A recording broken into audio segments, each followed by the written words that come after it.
Look at this. Not too much. You can raise it. This is just fun. Good morning, everybody. Hope you guys are doing well. Question for you. What is anti-Semitism? I bet any American can answer that question, and they can tell you when they see it. But I'm curious about a college administrator. Does anti-Semitism belong on college campuses? Of course not. Do college administrators agree?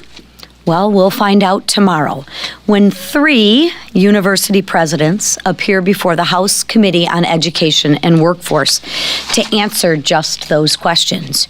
And I will cut right to the chase. If any of them can't denounce anti-Semitism, or more importantly, take action to protect their students, then they should be fired immediately. Remember, actions speak louder than words. The American people are watching, the students are watching, and the president is watching. As a member of the House Committee on Education and the Workforce, my colleagues and I will ensure that these colleges are being held accountable for their actions or lack thereof. Anti-Semitism in any form will just not be tolerated. And I thank President Trump and his work on this very crucial issue. Now, switching gears for our work this week, House Republicans continue to work to codify President Trump and the American people's agenda. We will codify President Trump's executive order renaming the Gulf of America. The American people are footing the bill to protect and secure the Gulf of America. It's only right that it's named appropriately. On Friday, we received the president's budget. It aims to root out wasteful spending, deliver historic saving, and protect essential programs, just like we'll be doing in our One Big Beautiful Bill. And lastly, but certainly not least, House Republicans celebrate National Small Business Week. It's fitting we celebrate Small Business Week amidst our work to prevent the largest tax hike in American history. Unfortunately, not a single Democrat has joined us in our efforts on this. They've already turned their backs on millions of workers and support shuttering thousands of small businesses that employ nearly half of the workforce. And here to speak on this is Chairman of the Small Business Committee, our coach, Mr. Roger Williams. Thank you, Madam Chair. And this is going to be a great week for America. It's going to be a great week for small business. You know, small business represents 99% of our businesses in America are small businesses. 50% of the payroll, 50% of the workforce is generated by Main Street America. And the American dream is living large right now. I will tell you what's ahead for us. We got a great partnership between Senator Ernst and I and Administrator Loeffler. We're very closely together with the SBA, which is over purview of the Small Business Committee.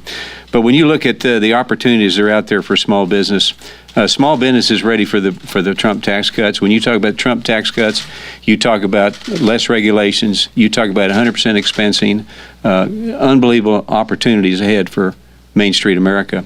So we will celebrate that this week. One of the things we've already done with Administrator Loeffler and Senator Ernst and myself is we've already raised we've filed to raise the $5 million loan max on manufacturing to $10 million. This is big. This is a big thing because now people can expand their business. They can get started in business. They can stay in business. So we've got a lot of great things happening. We should all be proud to live in this country, but also we got the greatest economy in the world. It's going to get nothing but better, and the American dream is living and breathing as we speak right now. It's an honor to be the chair of the Small Business Committee and work with these people behind me. God bless.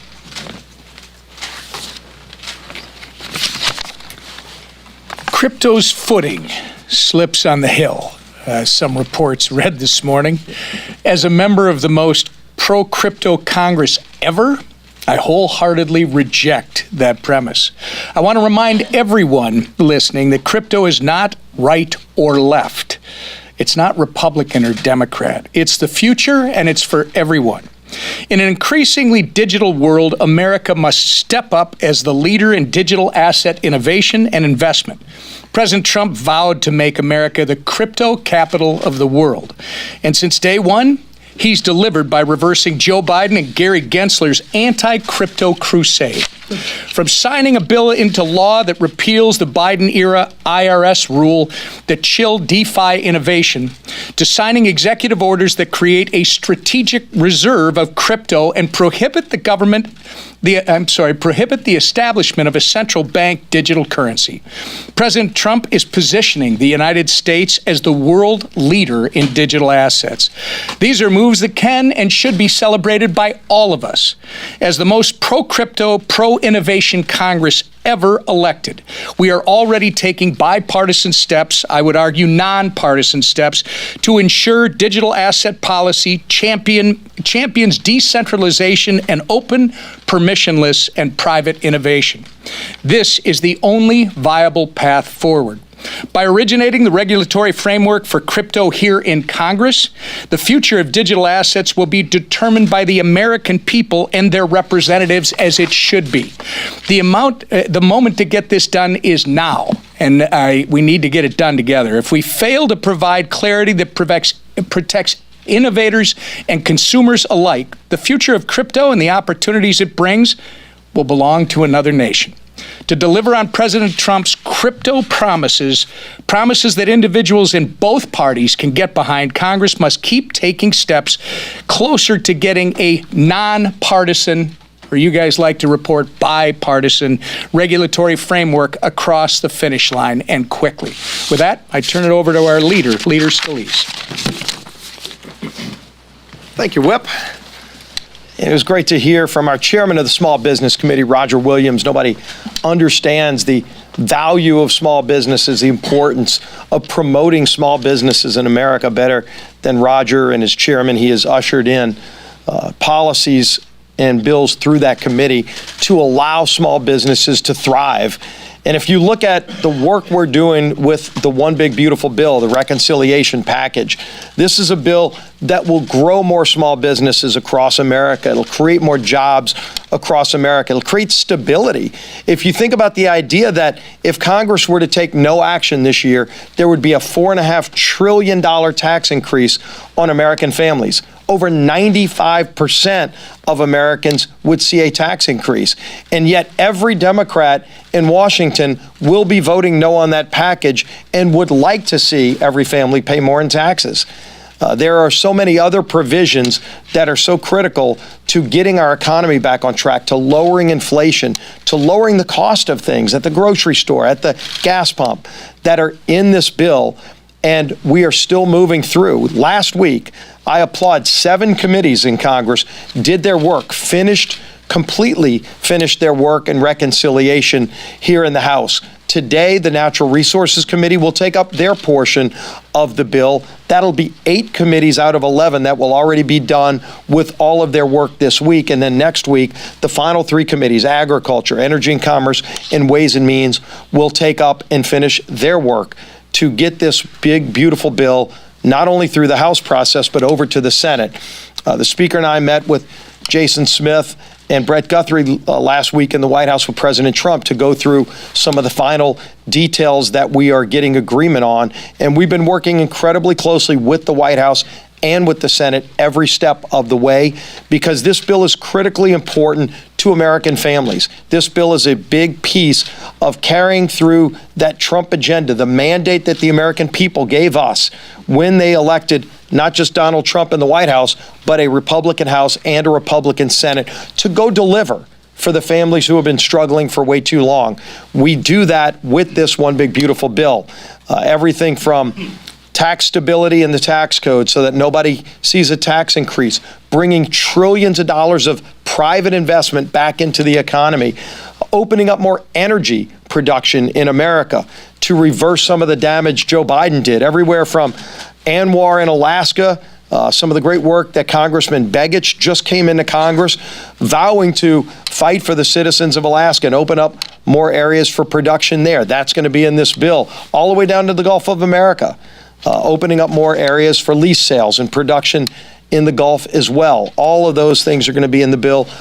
More defense funding, more border security, giving protection and technology to our Border Patrol agents.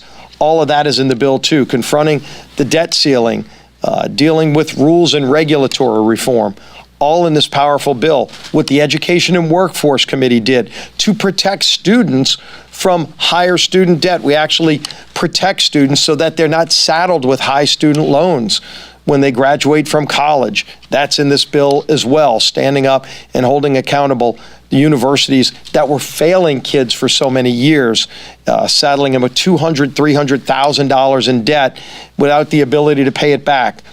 So many good provisions. We're going to be bringing that bill to the floor once it's all finished next week, and then we compile it in Budget Committee and bring it as one big beautiful bill to the House floor and then pass it on to the Senate so that they can continue this work. And the man leading that charge in the House is our Speaker, Mike Johnson. Good morning, everybody. Great to see you all. It's a great day on the Hill. We're very encouraged and even excited this morning about where we are and everything. President Trump, after the inauguration, and Republicans have taken our job very seriously. We haven't wasted a moment. We all celebrated the first 100 days of the Trump administration and all the extraordinary things that have been accomplished in such a short period of time. And we've been working around the clock to codify so much of what President Trump has been doing. I think there's 143 executive orders that have been issued thus far, and we're working around the clock to make sure that we put these into statutory law so that it can't be reversed and erased by an upcoming administration. For some reason, the media acts like that this effort is somehow a negative thing. It's not at all. Anybody who says that, they just fundamentally misunderstand the relationship between congressional Republicans and President Trump and his administration. We all ran on the same America First agenda: secure the border, cut taxes for working families, revive American energy production, strengthen our standing on the world stage, and bring back common sense. Those are the sort of the common themes of all these executive orders and the action the administration has taken. And this agenda, remember, was resoundingly endorsed by 77 million Americans who voted in the popular vote for the president, and almost as many for House Republicans. We set a record for that. It's the most diverse and expansive coalition we've seen in modern history. A real and true demographic shift. And the reason people voted that way is that they had this sort of hopeful anticipation that the president and Republicans in Congress would do exactly what we are doing right now. And we are fulfilling that promise. We already have the formula for prosperity and security, and that's the thing about President Trump. It's not an unknown entity. As we've all recounted many times, he's done it once, he'll do it again. We plan to work together to enshrine the agenda into law and make sure we have a roaring American economy and stability and security and prosperity and strength again. From day one, President Trump has used his executive authority to reverse also the devastating policies of the last administration. There was a lot of that to be done. But as the previous administration made it painfully clear, executive orders can be undone and overwritten, and that's why we have to move it through the legislative process. And we are. Here's a few key examples, okay, of what we've already voted to codify in terms of the executive orders. The President's Election Security Executive Order through the SAVE Act. That's what we voted on and got that done in the House. His executive order banning men from women's sports. We did that through the Women and Girls in Sports Act. His sanctions on the ICC. We did that through our Illegitimate Court Counteraction Act to support our ally Israel. And his Forest Management Executive Order through Fix Our Forests Act. Some of the things we've done so far. Now, this week, we'll add another one to the list. We're going to pass Marjorie Taylor Greene's bill to permanently rename the Gulf of Mexico the Gulf of America. And then we're going to codify dozens more of President Trump's budget-related executive orders, spending-related executive orders through the budget reconciliation process. Let me give you just a quick word on that, and then we'll take some questions.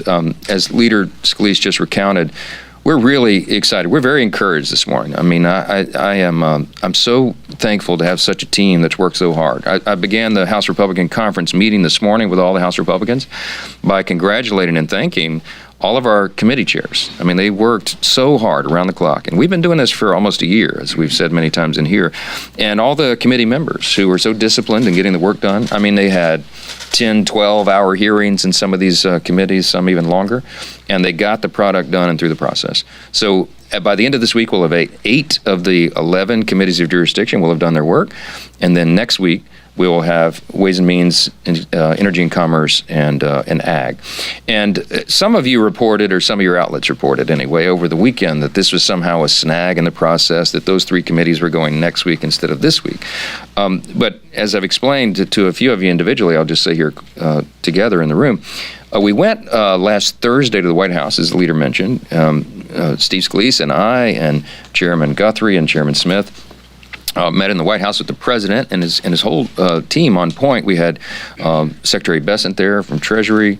We had Russ Vogt from Office of Management and Budget. We had his whole Leg Affairs team and Susie Wiles, the Chief of Staff, and Stephen Miller and the whole group. And the intention was to work through some of the final details, but we realized that we were still awaiting some key numbers on calculations on some of the provisions with tax and some of the other details. And it just made sense for us to push pause for a week to make sure that we do this right. We didn't want to move this quickly, speed for the sake of speed. We want to get it right. And so everybody in the room agreed that it made sense for us to do that. And so we pushed those three committees that are going next week just off another week, so we can make sure that we have the right equilibrium point on all the key issues. And I'm absolutely convinced we're going to do that, and I'm excited about it. So we'll stay on track. They'll do that next week, and by the end of the week, as Steve said, Leader Scalise said, we'll have our 11 committees. We'll send them to by the end of next week to the Budget Committee, and Chairman Arrington then and his team will take that and merge it all together, and we'll have the one big beautiful bill ready to go. We can pass that by Memorial Day. That was our original time frame, and some of the people in this room balked and thought that would be impossible, but stop doubting us. We're going to get this job done, okay? I'll just make this point. I made it on TV over the weekend, and I want to say it again. The House and Senate Republicans are utilizing the budget reconciliation process primarily because Leader Schumer in the Senate, Leader Jeffries in the House, and their Democrat colleagues refuse to engage in anything, no matter how meritorious, even to improve the lives of their constituents, if it means that President Trump will somehow be credited with a win. I mean, it's really sad, but that's the fact. They'd rather put on performative stunts and host these activist town halls and all this other nonsense than just work with us to bring costs down and make communities safer for their constituents. Now, just think about how the American people feel about these issues. Consider this: secure the border, right? Securing the border is an 80-20 issue in America. Deporting illegal aliens, more than 50% of American people believe that every single illegal alien should be deported, okay?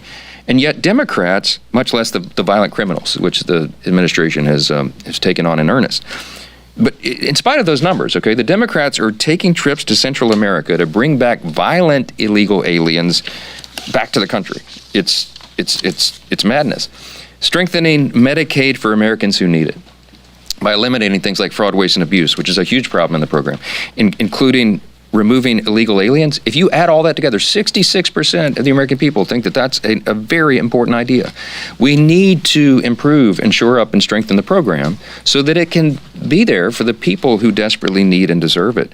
And Democrats, what are they doing? They're lying about what we're doing with Medicaid. So much so that we've gotten them to pull down their advertising because they were literally breaking the law. We sent cease and desist letters, and they had to take it down. Cutting taxes for working families and small businesses. What American doesn't want to pay fewer taxes to the government? There may be a few, but I haven't found them. Especially on matters like the overtime that they work, their tipped wages, and Social Security. Big promises for the president. We're going to deliver that. But it turns out congressional Democrats apparently want Americans to pay more. They're adamantly against all those things I just named. They're against keeping taxes low. And when they oppose the reconciliation bill, when they oppose the solution to this, to extending the tax cuts, they are actually advocating for the largest tax increase in U.S. history. End of sentence. Unleashing American energy, lowering input costs, creating new jobs. Democrats want a radical Green New Deal policy extension. They don't want these common sense solutions and all the above policies like we are bringing and that the American people demand and deserve. I could go on and on and on. You get the point. This is what we're endeavoring to do through our budget reconciliation process, and these are the policies we're fighting every day to deliver because these are the ones the American people support and they need and they deserve. When Democrats had a trifecta in 2021, they used the budget reconciliation process. But you know what they did? They used it to stimulate the economy. What did that mean? Well, trillions in new spending and tax hikes and the Green New Deal giveaways. We can't do that. It's not sustainable. So we're going to reverse it. And guess what happened when they did that? We had runaway inflation, making the cost of living for everyday Americans unbearable. Contrast that with what we're doing. What Republicans are working on right now, what we are delivering through the committees and soon through the whole House: lower taxes, decreased regulation, safer streets, keeping money, more of your money that you earn in your own pocket. We'll take that to the people every single day, and they'll be for us. And as the House works to finish budget reconciliation over the next few weeks, we'll continue to shine a light on the do-nothing Democrats who would rather oppose President Trump's popular agenda than work for the needs of their own constituents. And I just think it's shameful. With that, I'll take a few questions. Olivia, yeah. As you head into the final sort of stretch for reconciliation, members, centrists, conservatives seem to have a very different expectation of what the final product is going to look like.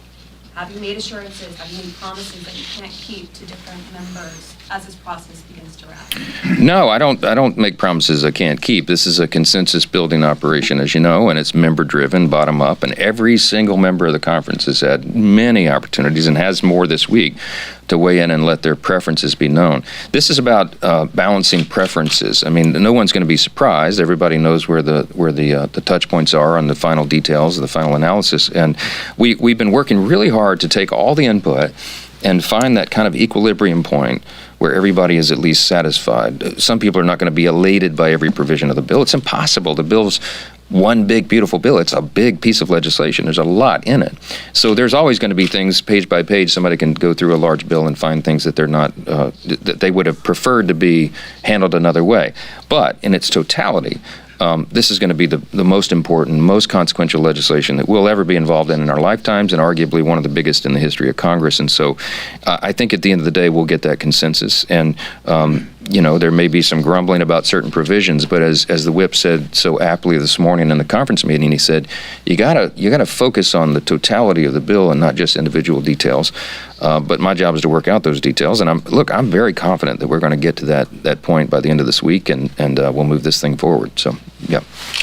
Second row. Thank you. Last week, the House passed 3 CRA resolutions terminating California vehicle emissions rules, but Senate Majority Leader John Thune is yet to make a decision to take up those resolutions or not.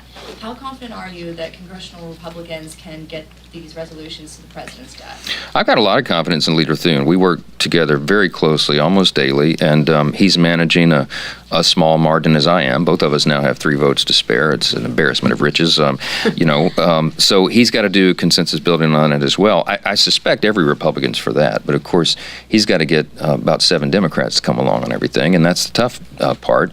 And Leader Schumer over there and the Democrats have made very clear they don't have much intention of getting anything done at all. They just want to stop all the progress. And I know a lot of Californians that are very, very excited, very happy that we took that big step, and I hope the Senate can get it done, but I don't know what their time frame is.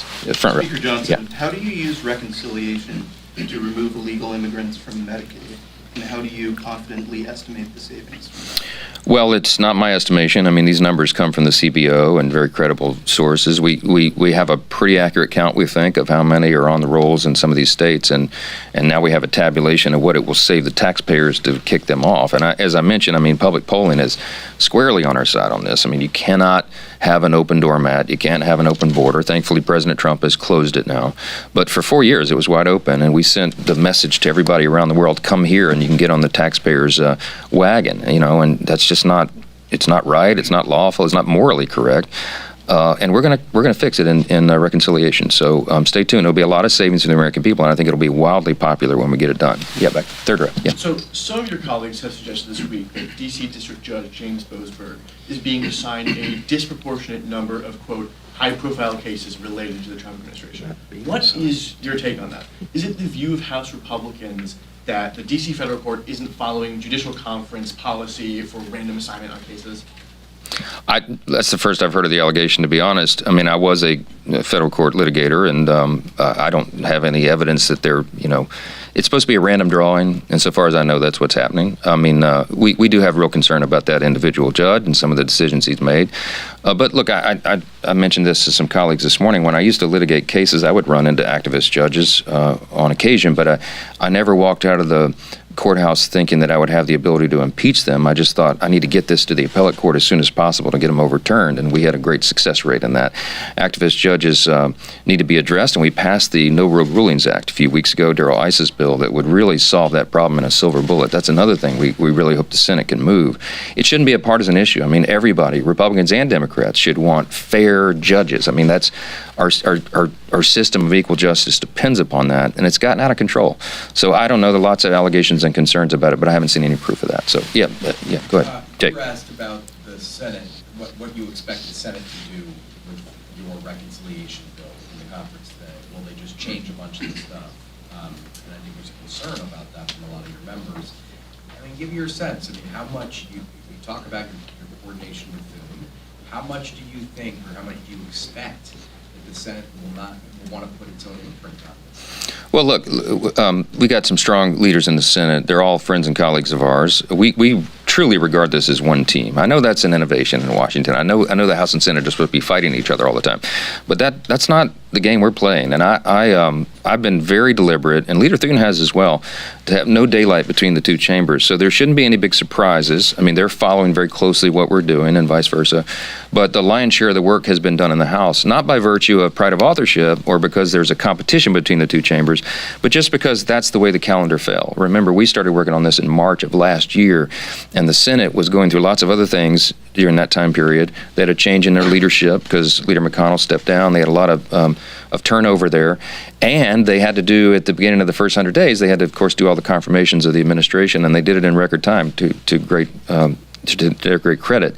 But by virtue of that calendar, it meant that the House did a ton of the work. I mean, we're probably 8 months ahead of the Senate by some measures in all the deliberations and the detail work. So that, by necessity, means that we'll drive the initial product and send it over, and that's really the way the system is supposed to work anyway on a budget reconciliation. So we're going to be very proud of the product we send over there. I don't expect that it will take much modification. I hope there's very little at all, and that we can have an agreement. But the difference now and in years past, perhaps, is that our colleagues over there know exactly what we're doing. We're in careful, close communication, and with the White House team as well. So we're not sending over some package, that they'll receive blindly and not know what's in it. Everybody knows what we're working on and why, and the discussions we're having, and we're keeping them abreast of all of it. And if there are individual senators who have a problem, I'm apt to reach out to them myself, and committee chairs are as well. There's been very close coordination between the committee chairs on the matching jurisdictions on each side. So, look, I think that's going to make the process work really well in the end. That's my expectation. Last question. Back row. Thank you, Mr. Speaker. I wanted to follow up on your comments about Congressman Iss's bill on judges. So are judicial impeachments off the table for the rest of this Congress? No, look, impeachments are never off the table if it's merited. But in our system, we've had 15 federal judges impeached in the entire history of the country. I mean, there may be some that I feel merit that, but you got to get the votes for it, right? And it's a very high burden, and frankly, the bar is high crimes and misdemeanors. I mean, the last federal judge that was impeached, I think, it was caught taking cash in an envelope. It's like it's got to be a pretty brazen offense, a real open crime that everybody could agree to. So short of that, if we don't have the votes, and by the way, even if we could get an impeachment article through the House on a federal judge, it's unlikely that they would be tried and convicted in the Senate on that with the divided number we have. So short of that, what can we do? I mean, we've done everything within our power to solve that problem. And remember the stats. I think it's 67% of all national injunctions issued against a president in the last 100 years or against one president, and his name's Donald J. Trump. 90% of those were from openly, Democrat-appointed judges that many would regard as this other judge as activists or people venue shop to get in their courts. So we all know it's a real problem. It's not what the Founding Fathers intended. So what can we do?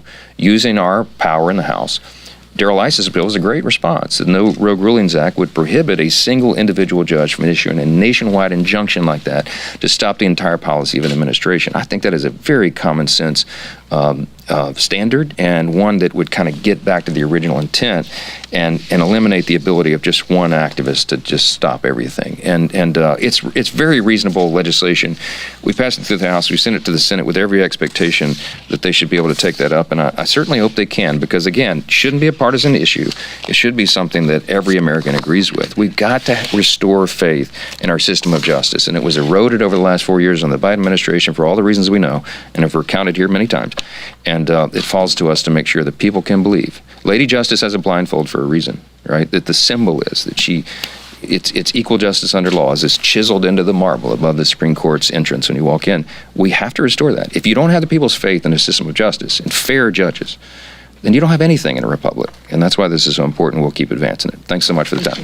Leader Scalise, can I ask about the FBI?